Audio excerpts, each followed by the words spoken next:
All right, welcome to this month's maintenance for the muscle feed. Today you will need a mat and your body. So you're going to start with your feet wider than hip width apart, toes pointed out to that 10 and 2 position, and this is called your Cossack squats.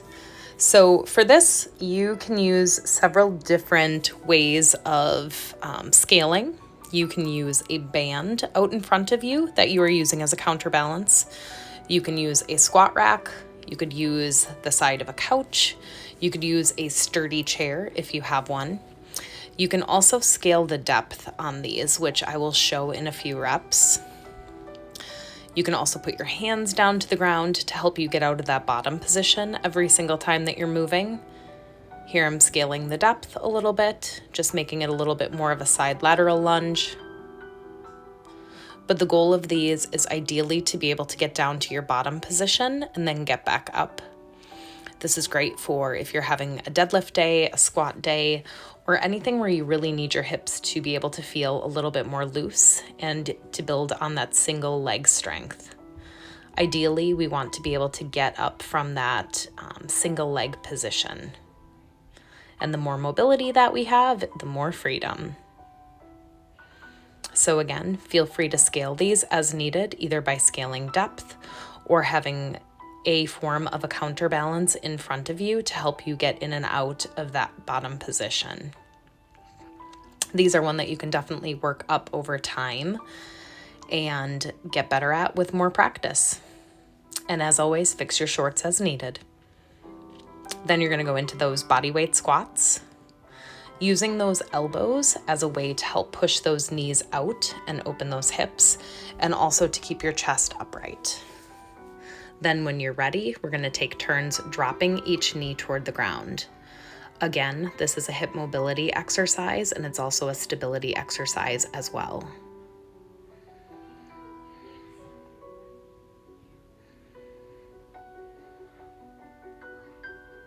For each of these, you're doing about 20 reps or 10 per leg, and then straightening up into a hamstring stretch. I'm going to show you a side view.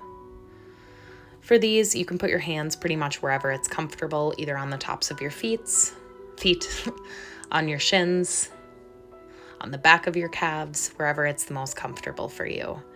And then you can take turns straightening one leg and bending the other, whatever feels good for your body and gives you a decent stretch in those hamstrings.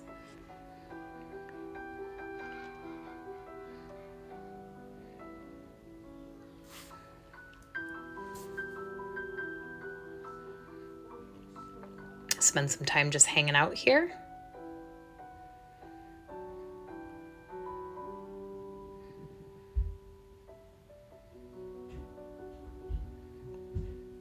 And then slowly roll up.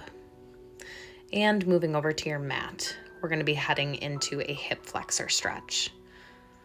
So with hip flexor stretch, there's a couple of things that we're going to really focus on.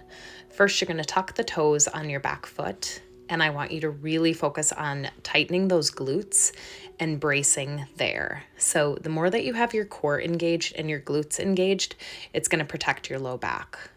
You should feel a lot of activation in that right leg. That right leg is the leg that's down. And then you can bring your right hand to your left knee and add a little bit of a twist as well in that stretch. So again, really focusing on bracing with those glutes, keeping your core engaged, and all of that is going to protect your low back. So when you're driving forward, you're trying to avoid hyperextension in that low back. You're trying to drive forward. And keep that core engaged along with the glutes.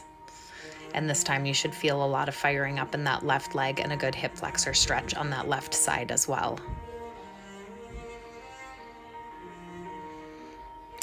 Then coming down to your knees, we're going to go into something called a camel stretch. And this is definitely a challenging one for a lot of people. It definitely is for me as well. So you're going to be on your toes and you're looking for some extension through that upper thoracic spine.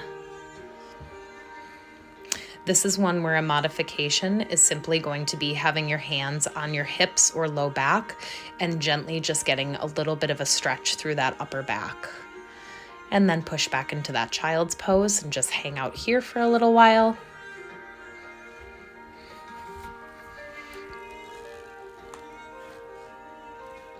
And then coming back up to that camel pose again. Once again, if this is too much of a challenge for your body, just put your hands on the low back or your hips and lean into a slight extension of that upper back. You should again be bracing with your glutes and keeping your core engaged as well. And then back into your child's pose. Anytime that you're going from flexion to extension with your back, you want to make sure that you are using a lot of caution and care, moving slowly and avoiding any like sudden or jerking movements. Then you're going to come to a seated hamstring stretch. One leg is going to be folded in front of you, the other one is going to be extended.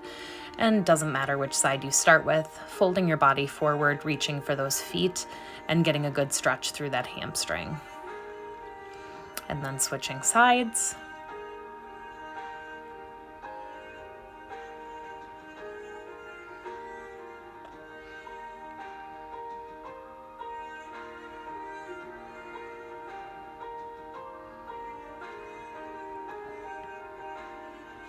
And then coming back up to that body weight squat.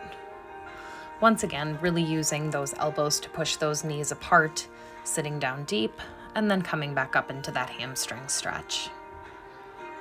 This should feel a little bit easier each time that you come into that hamstring stretch. You can challenge yourself by putting your hands in a different place, either on the tops of your feet, the backs of your calves, whatever is most comfortable for you. And then back to that deep squat.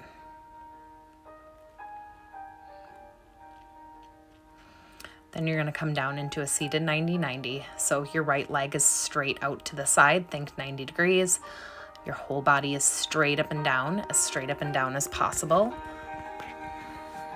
And you're going to use that right hand pushing into that right hip, thinking as if you're going to open that hip all the way down to the ground. It's a hip opener for that back leg specifically.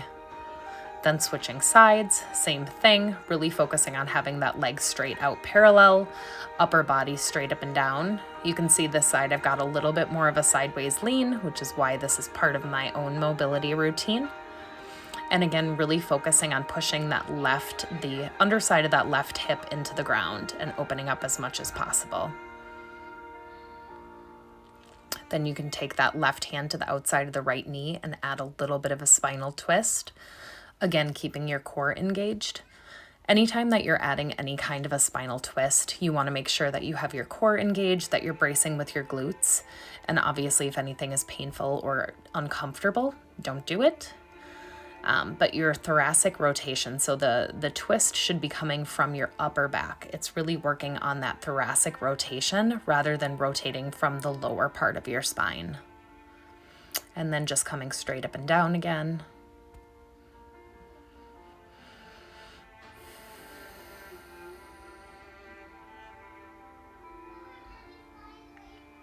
So now we're going to come into an open book stretch, and you'll start by laying on your left side. Your hands are folded together, and on your exhale, you're going to open. So as you inhale, you bring your hands together and slide that right hand slightly past that bottom hand, and then exhale, open.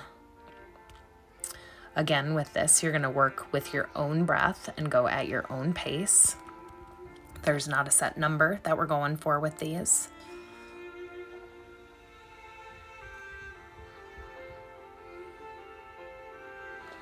So similar to all of the other twists that we've had today, the extension is looking to come from your mid back to upper back. So your thoracic spine, not the lumbar.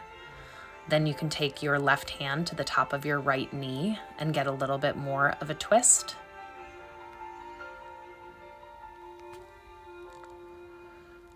And then switch sides. This time your right shoulder will be down. And same thing, you're going to work with your own breath. Inhale, bring those hands together. Exhale and open.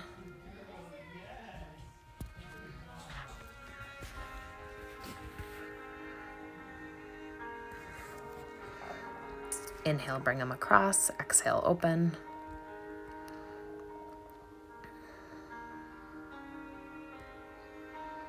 And again, with this, just work with your own breath.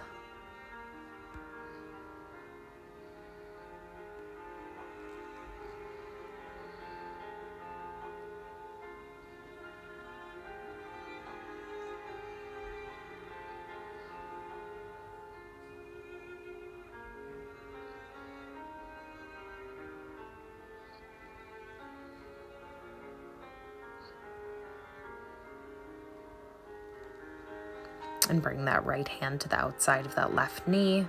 Again, giving yourself a little additional twist. And then coming up into your tabletop, of course, we're gonna do some cat-cow.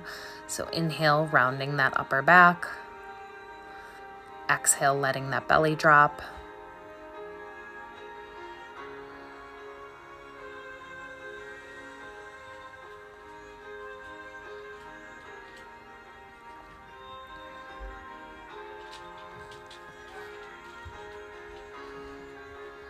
And then pushing into that down dog. This should feel like a nice stretch for the back of your hamstrings, the backs of your shoulders. Walk forward, and this hamstring stretch should feel even easier than the last few. And then slowly roll up. And this concludes your maintenance for this month. Thanks for joining.